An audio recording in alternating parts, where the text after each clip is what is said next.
Hi, class. Today we're going to be talking about the Cigna health scandal. Our group consists of Omar, myself, Shivang, and Daniel.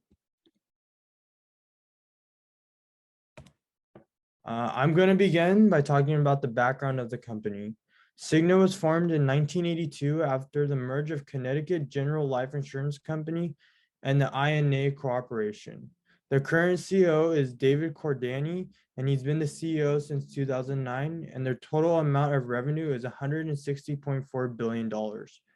Their headquarters is located in Bloomfield, Connecticut, with approximately 73,000 employees. Some interesting facts that I found: they're ranked 13 on the Fortune 500 list, 17 million global medical customers, global network of 1.5 relationships with healthcare providers, clinics, and facilities, and they logged more than 92,000 volunteer hours around the world. Choosing a healthcare plan can be overwhelming, but it doesn't have to be when you work with a partner. Because Cigna not only offers valuable benefits and services like around-the-clock customer service, in-network preventive care, and dedicated healthcare specialists, at Cigna, we also help you find the right care for you. How? With Cigna Online Tools. Tools that let you compare doctors, facilities, even procedures. Example, make sure you have access to quality doctors and hospitals close to your home, so you save on time and travel. Cigna's online tools even help you choose the right doctor for you. Our online provider directory not only shows you if your doctor is in-network, but includes patient reviews and doctor quality scores. Another way to cut your costs? Cut down on unnecessary trips to the ER. Cigna's 24-hour health information line connects you directly with nurses and healthcare specialists who can answer your questions before you run to the hospital. Aha, diaper rash.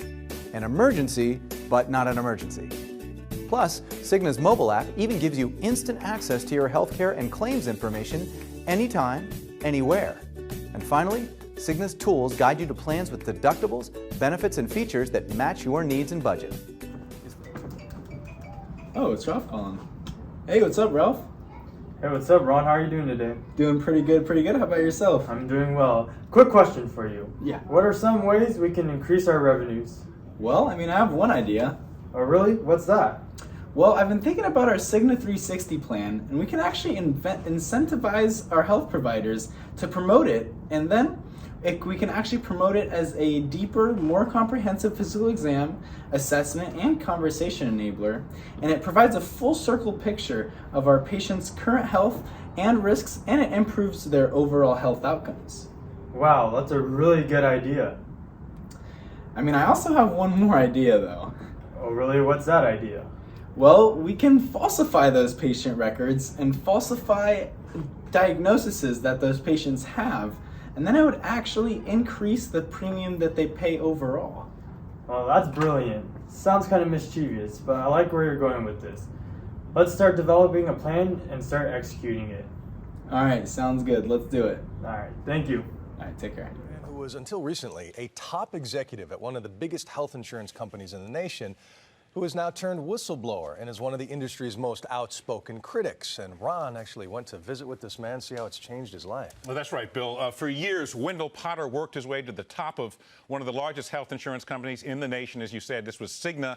He was Cigna's media strategist, its advocate and defender, until he underwent a crisis of conscience. I spoke to Potter about his personal journey from health industry insider to outsider. Wendell Potter spends most of his time at home these days. The big office, the big salary, the big job, they're gone. He used to be the top public relations executive at one of the leading health insurance companies. Now he's an outspoken critic of the industry in which he worked for 20 years. If I can do anything about it, I'm going to speak out. The transformation of Wendell Potter began 2 years ago during a visit to his hometown in rural East Tennessee. I went to what I'd read in the newspaper of some kind of a healthcare expedition that was being held across the state line in Wise, Virginia. And out of curiosity, I went there. What he saw shocked him. Hundreds of people lined up at a fairgrounds waiting to see doctors at an annual free clinic. Many waited outside in the rain to be treated in animal stalls. To see it in the way I saw it was just a sudden realization of what really happens to so many people in this country because they don't have insurance. And it was just like something rushed at me.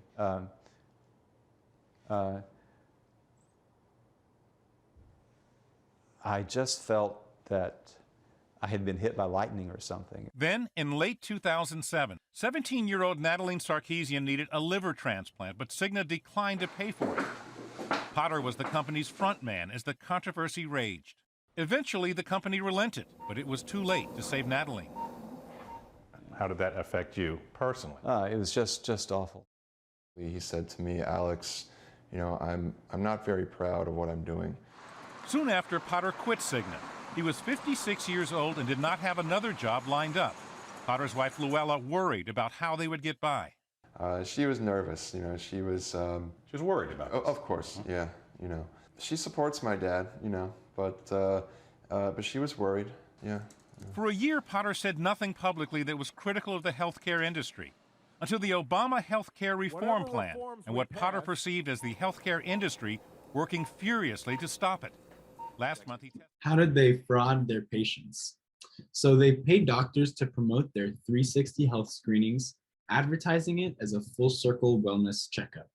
When nurse practitioners would rely on patients' self-reported information with limited laboratory tests, this clearly led to many false diagnoses. They were even promoted to record up to 20 false diagnoses per visit. Based on these weak links, they would send those diagnoses to centers for Medicare and Medicaid services and file them as a true state of their patients. This piled up to hundreds of thousands of false claims, which translated to over $2 billion in revenues.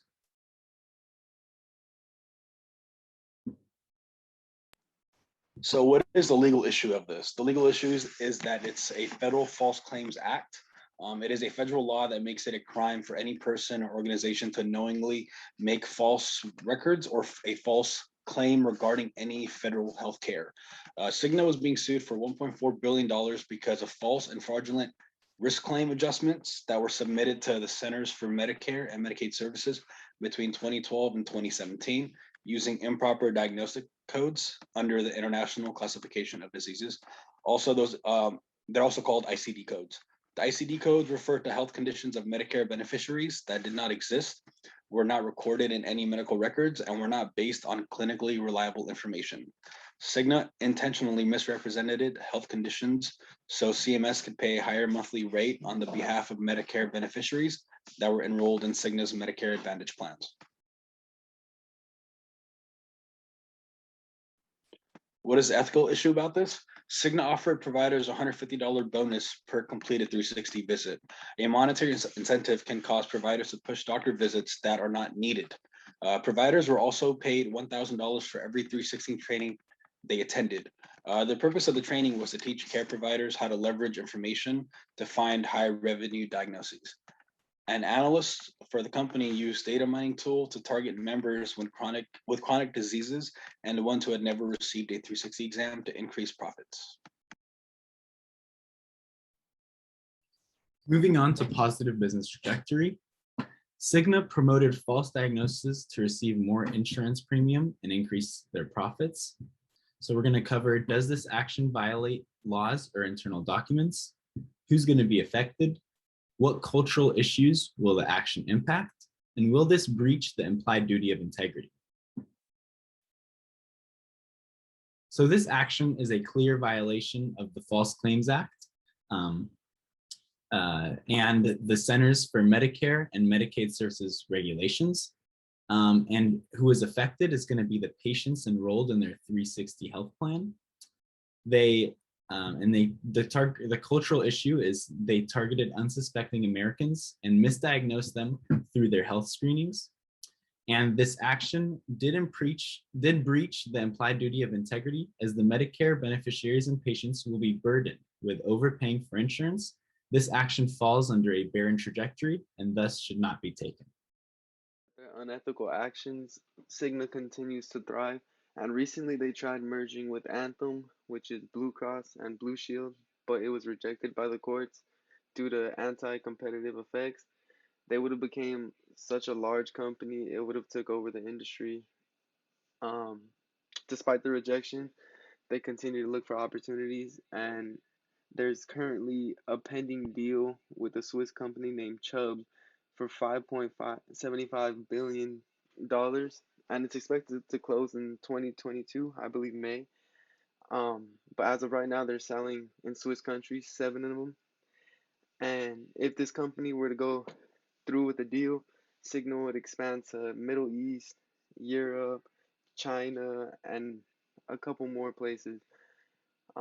Two of Cigna's plans are currently on the way to new states. Cigna's healthcare plan is going to be in Georgia, Mississippi, and Pennsylvania, and their Medicare Advantage plan is going to be in Connecticut, Oregon, and Washington, and multiple other places such as Arizona and a couple extra places. But overall, they continue to do very well, and if these deals are to close, 2022 should be a big year for Cigna.